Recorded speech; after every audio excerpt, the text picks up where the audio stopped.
Ito ang ginagawa ko sa mga sisiw na bagong pisa galing sa egg incubator. Kapag nag-hatch na ang mga sisiw, hinayaan ko lang muna ang mga sisiw sa loob ng egg incubator ng 24 oras para ma-dry po sila at hindi ginawin kapag ilalabas na sila sa loob ng egg incubator. Ang gamit kong egg incubator dito ay sariling gawa ko lang, pero di ko na nilagyan ng pan kasi konti lang namang itlog ang nilagay ko rito. Pagtanggal natin ng mga sisiw sa loob ng egg incubator, ito yung ginagawa ko sa mga sisiw natin. Bali hindi po ako nagbibili ng bakuna sa kanila kasi nga kaunti lang naman yung sisiw na babakunahan. Kasi sa panahon ngayon, mahal na rin yung bakuna.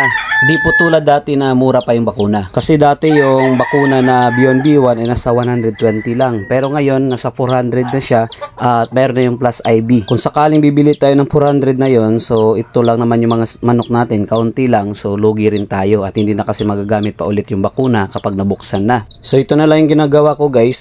Binibigyan ko lang sila ng Lactamino, 3 patak bawat sisiw bago ko sila ito ilipat sa brooding.